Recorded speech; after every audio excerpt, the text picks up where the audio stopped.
আসসালামু আলাইকুম। সুপ্রিয় শিক্ষার্থী ভাই বোনেরা, আমাদের মধ্যে একটা কনফিউশন আছে অবজেক্ট এবং কমপ্লিমেন্ট নিয়ে। অবজেক্ট জিনিসটা কি এবং কমপ্লিমেন্ট জিনিসটা কি এটা আমরা জানবো।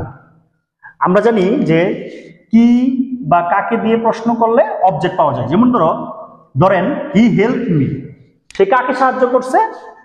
আমাকে সাহায্য করছে। কি বা কাকে দিয়ে প্রশ্ন করছে, উত্তর পাওয়া গেছে। অথবা হি লাইকস মি, সে আমাকে পছন্দ করে। কাকে পছন্দ করে? আমাকে। তো এই জিনিসগুলো হলো অবজেক্ট। এখন প্রশ্ন হলো কমপ্লিমেন্ট জিনিসটা কি? অবজেক্টের মতোই, কিন্তু এটাকে যদি সাবজেক্টকে নির্দেশ করে, যেমন হি হেল্প মি, এই মি আর হি যদি মাঝে সমান দেই, হি আর মি তো এক জিনিস না। কিন্তু যদি বলি হি ইজ এ ফুল, সে হয় একটা বোকা, তো ইজের জায়গায় যদি আমরা সমান চিহ্ন দেই, হি আর এ ফুল একই জিনিস, তো এটা হলো সাবজেক্টিভ কমপ্লিমেন্ট।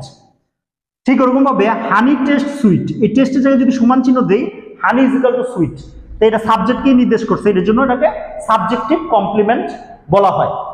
আচ্ছা, আরেকটা বাক্য লক্ষ্য করা যাক, we call him A full, we made we made him captain. এইখানে যে বাক্য দুটা বললাম, যে আমরা তাকে কি বলে ডাকি? ফুল বলে ডাকি। এই হিমকে ফুলটা নির্দেশ করছে।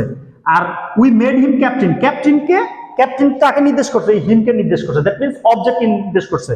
তাহলে এটাকে অবজেক্টকে নির্দেশ করার কারণে এটা হলো অবজেক্ট কমপ্লিমেন্ট, আর এগুলা সাবজেক্টকে নির্দেশ করার কারণে সাবজেক্ট কমপ্লিমেন্ট।